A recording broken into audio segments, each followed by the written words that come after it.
అయ్యప్ప స్వామి చరిత్రలో తెలుసుకున్నాం కదా.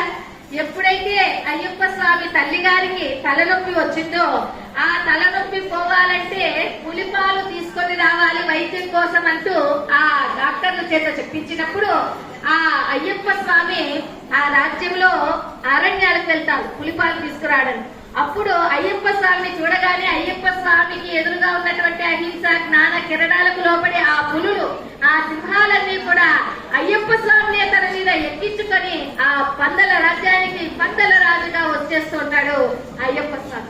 అలాగా ఈ అమ్మవారి నుంచి వచ్చేటువంటి కిరణాలు, సహస్రార కిరణాలు మనం కూడా అనుగ్రహం పొందాలి అంటే అందుకే కారణంగా మనకి అమ్మవారి చేతిలో ఇంకొక పుష్పం కూడా ఉంటుందండి కదమ్మా.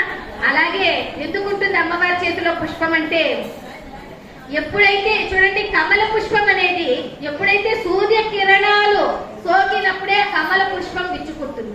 అలాగే మనం కూడా ఆ అమ్మవారి కిరణాలు మన మీద పడినప్పుడే, అమ్మవారి జ్ఞాన కిరణాలను మనము గ్రహించగలిగినప్పుడే మనలో ఉన్నటువంటి సహస్రాల కమలం తెచ్చుకొని ఆ అమ్మ అనుగ్రహ కిరణాలను మనం కూడా పొందుతాం. కనుకనే అమ్మవారిని చూడగానే మనకు అమ్మవారి చేతిలో ఒక చేతిలో పుష్పము, మరో చేతిలో చిలుక, అలాగే అమ్మవారికి ఎదురుగా సింహము ఇవన్నీ కూడా కనిపిస్తూ